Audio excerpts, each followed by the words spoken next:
Maupayin. Pabalyuin. Balyuin ang daging. Kuya, duha.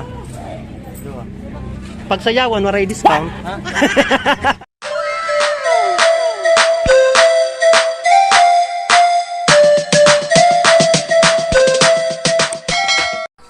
Welcome guys to my channel. Para tayong mga aswang nito, gabi pa Mga kachapsoy, nandito ngayon tayo sa Barangay Bongliw, Laoang, Northern Samar. Ang Barangay Bongliw po ay isa sa 56 na barangay ng bayan ng Laoang. And for today's video mga kachapsoy, ipapakita po natin kung paano ang transportasyon mula dito sa Barangay Bongliw papunta sa bayan ng Laoang. By the way, nagpunta kami dito dahil may sinadya akong kaibigan at dito na kami natulog. Kaya ngayon, dahil nagkalasingan kagabi, kaya ngayon na ako magbablog. Parang yung sa Korean movie. Tapos may nagliliparang mga ninja. What? Pero hindi turtle. Ayan o. Wow. Amazing oh. Ayan o, naka 365 degrees Celsius kami. Hindi, naka 365 km/h kami. Nandito kami ngayon sa pier ng Barangay Bongliw. Grabe, ang hamog. Dito ata nagmula yung yung palabas na yung Batang Hamog. Ayan mga kachapso, yung Batang Hamog. Dito, Batang Hamog. Ayan mga kachapso, yung sundo namin. Ano yan, amphibian? Anong tawag dyan? Ferryboat. Ferryboat. Sige, ingat sa biyahe. Ayan, hindi na naman kami dinaanan mga kachapsoy. Ay, yung pahamak talaga ni Senton Hubert. Abo, alas 5. Sanglit, parang nagpakakapi. Paalam na aking mahal. Ay, mahal ba? Sinta. Sinta. Ay. Si Juan ko nagpunta ng Maynila. Tapos siyempre galing probinsya. Padating niya sa Manila.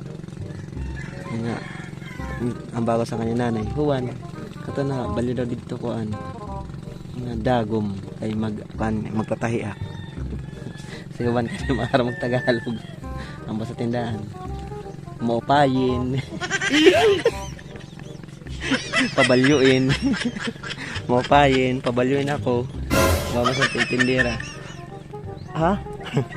Wow, pabalyuin ang daging.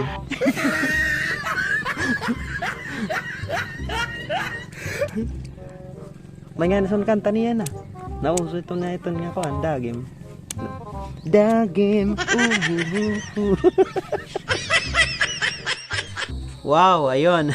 At ayan mga kachapsoy, dumating din yung bangkang dimotor na sasakyan namin papunta ng bayan.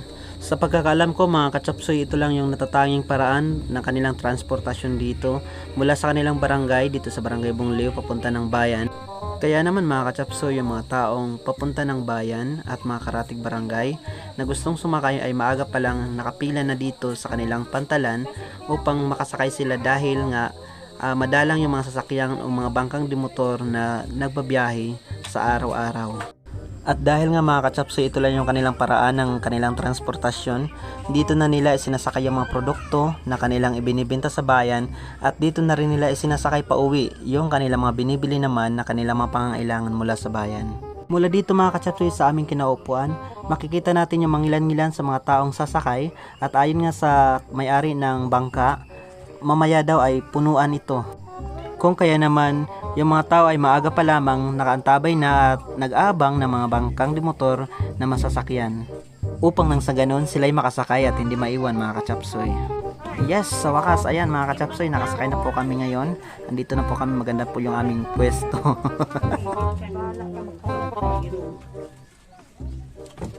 Ayan mga kachapsoy, puno na po kami pero kailangan pa daw magsakay ang sabi ng may-ari dahil nga raw nasira daw yung isa pang bangka na bumabiyahe para sa araw na ito. Hindi rin naman pwedeng hindi pasakayin yung mga tao dahil ika nga ng may-ari, kaya pa naman ng bangka. At kawawa din naman yung mga taong hindi makakasakay at kontrolado din naman ng may-ari yung kapasidad ng bangka. At ayun, finally mga ka-chapsoy, biyahe na po tayo. At mula dito sa bangka, tanaw natin yung barangay Bungliw. Ang ganda mga ka-chapsoy. Ayan o. Sa mga ganitong pagkakataon mga ka-chapsoy, maiisip natin kung gaano kaswerte yung mga taong nakatira sa bayan at sa mga karating barangay hindi na kailangang sakayin ng mga bangka o bangkang dimotor na katulad nito. Bagaman nakangiti ang mga taong nakasakay sa bangka, alam kong nahihirapan sila sa kanilang ganitong sitwasyon. Napaisip ako kung gaano kahirap ang kanilang sitwasyon sa panahon ng emergency at kailangan pumunta ng bayan upang maghatid ng mga taong may sakit. Sa panahong may kalamidad at hindi sila makapunta sa bayan upang makabili ng kanilang mga pangangailangan. At sa panahong walang bangkang dimotor na kanilang sasakyan papunta ng bayan. Magkagayon man, iniisip nating mahirap ang kanilang kalagayan. Ngunit para sa kanila, ang Bungliw ay kanilang buhay. Ang Bungliw ay kanilang tahanan. At ang Bungliw ay mananatiling tahanan habang sila'y nabubuhay. Ayan, nagdrama na ako mga ka-chapsoy. Pero sa totoo lang, yung mga nakasakay dito, mababa ka sa kanila yung ngiti sa kanilang mga labi. At alam kong masaya silang ginagawa yung pagsakay araw-araw sa mga bangkang dimotor na bumabiyahe papunta ng bayan. Alam kong nagbibigay ito sa kanila ng excitement. Gayon din sa mga baguhan na kagaya ko at kagaya ng kasama ko na pumupunta sa kanilang barangay. Ang dalangin ko na lamang mga ka-chapsoy ay hari naway mabigyang pansin ng pamahalaan, lalo na ng lokal na pamahalaan ng bayan ng Lawang, ang mga barangay na katulad ng Bungliw at mga karatig barangay nito na mabigyan ng mga programa at proyektong magpapagaan sa kanilang mga buhay. Isa na rito ay maaari silang bigyan ng isang bangkang dimotor na maaaring maging sakayan ng mga tao na paparoot paparito sa bayan upang kumuha, maghatid ng mga produkto at bumili ng kanilang mga pangangailangan. Isa din sa dapat mabigyang pansin ng pamahalaan ay ang aspetong medikal ng mga malalayong barangay katulad ng Bungliw at mga karatig barangay nito.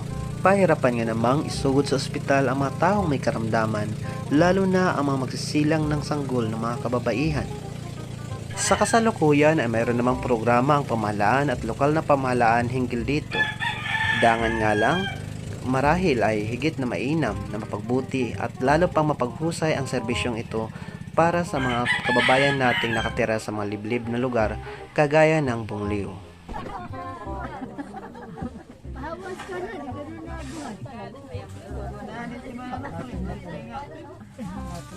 Ayan, salita ko ng salita, hindi namin namalayan na sumadsad na pala yung bangkang dimotor na sa nasakyan namin dito sa mga kakawayang ito. Iya. Inaon ka dulce? Chocolate, inaon ka? Ayan, stranded na kami mga chapsoy. Atras na.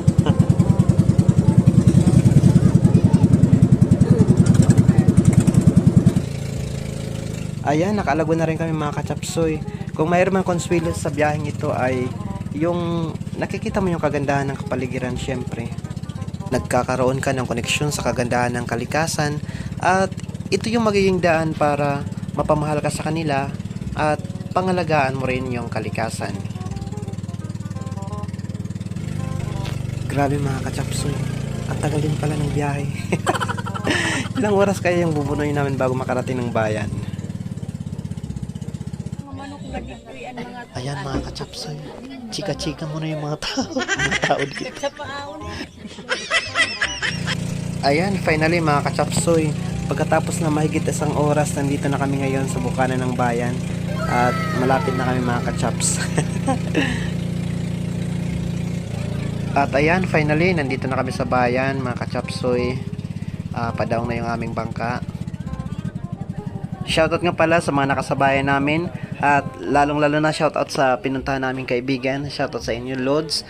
Next time, reveal natin kung saan yan. At ayan, dito tayo magtatapos mga kachapsoy. Maraming salamat sa aking mga viewers. Sana patuloy ninyong suportahan, panoorin na aking mga videos. Mga ni. Dua kami.